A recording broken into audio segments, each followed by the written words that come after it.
Elon Musk is now asking federal employees one simple question. What would you say you do here?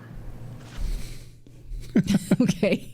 What is it you do here? And federal employees are freaking out at the indignity of being asked. They feel like we don't have to go to work. We don't have to show up to the office. We absolutely should not have to tell American taxpayers why they pay our salaries. So this federal email went out to employees over the weekend asking them to explain 5 things that they accomplished during the previous week and then send it to their supervisors in a simple email. Seems simple, right? But again, of course, liberals lost their minds for being asked for accountability.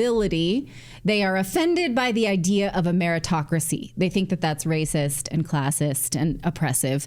So if you suggest that they should earn something or prove their worth, that is very oppressive.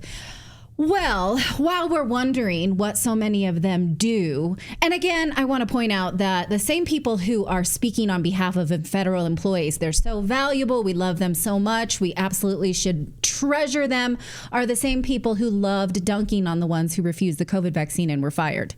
And they were like, get the heck out then, sorry. So they did not love federal employees then, they love them now when it's convenient. I think it's important to point that out.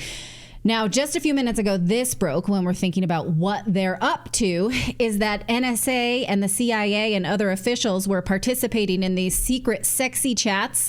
These are spicy. Really disgusting. Yeah, we'll call it that. I mean, just to be clear, the CIA, the NSA, and the DIA used government servers to hang out in a secret sex chat room and discuss things. Yeah. I mean, look at this data. Here's the Some data of the redacted chats are about I'm not going to say this word, the T word. I don't even say this word at home. Well, I'll just read some of them. Okay. I'll dance around it. They were just like having open conversations about like genital castration, artificial vaginas, sexual fetishes, gangbangs.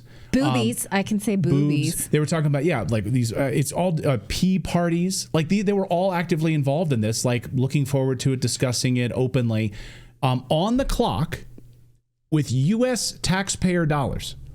Don't you think we should have had a filter for that might have flagged that kind of content?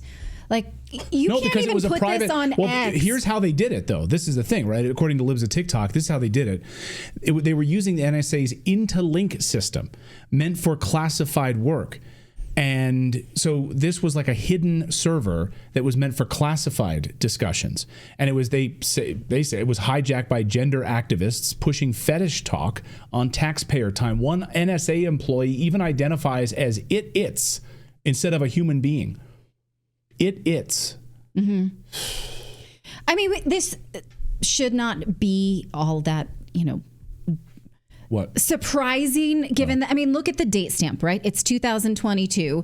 During the Biden administration, every sexual fetish went, and actually the federal government promoted that through its social media, through its policies. We had a Biden staffer have sex in a congressional room, right, with a German... in the Senate chamber. Right, and publish it online because this is what the Biden administration stood for. So is anybody shocked? No. But should we have a system in place to maybe stop that, you think? Where were we? So Elon Musk tweeted this. Well, now we know what these people did last week. That's obviously a joke because the date stamp on those chats was 2022. So this did not happen last week. Very well may have. May still be going on. We don't know, right? The blowback again against Elon Musk has been swift and severe, as in, how dare you ask me what I did? Here is his explanation. He says the reason this matters is that a significant number of people who are supposed to be working for the government are doing so little work, they're not even checking their email at all. And in some cases, we believe non-existent people or the identities of dead people are being used to collect paychecks. And otherwise, there is outright fraud. Nobody should be surprised by that.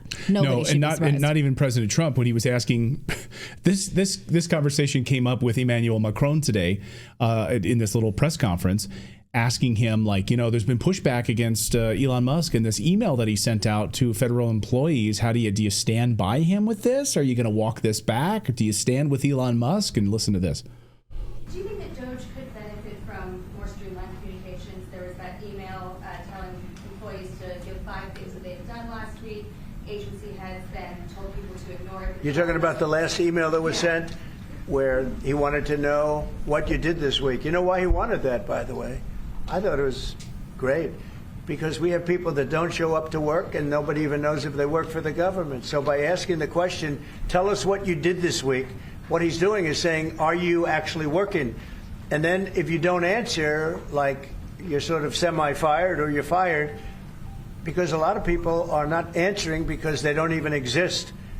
They're trying to find, that's how badly various parts of our government were run by, and especially by this last group. So what they're doing is they're trying to find out who's working for the government. Are we paying other people that aren't working? And, where's all that? Where's the money gone? We have found hundreds of billions of dollars of fraud so far, and we've just started. We're actually going to Fort Knox to see if the gold is there, because maybe somebody stole the gold. Tons of gold. Emmanuel Macron's like, sounds like a you problem. We're not going to do anything of the sort. He's like, we got enough of our own problems. All your gold is missing? All right, that's on you guys. Meanwhile, Transportation Secretary Sean Duffy was asked about this because he runs a department that had to answer these emails, and here's what he had to say. Why did you tell your employees to respond? I mean, every department is different. So if you're a SEAL Team 6 or a CIA agent or FBI agent, you might say, listen, that's not appropriate to actually respond to that email. But at DOT, I have no problem with the employees here saying, what did you do last week? And if you can't come up with 5 things that you did, maybe you shouldn't be employed here. So. Yeah, exactly. Not gonna work here anymore. I would love to see. It's amazing because it points out if you don't respond to these emails, it's essentially like saying, I'm not actually a human being. I don't exist. And we're just paying these people. Where's this money going? Yeah. The amount of fraud is, it's unbelievable. And are you above actual work? Are you above it? Like, the president has been listing all of the accomplishments in the first month of the Trump administration because we expect those things. Yeah. For having elected him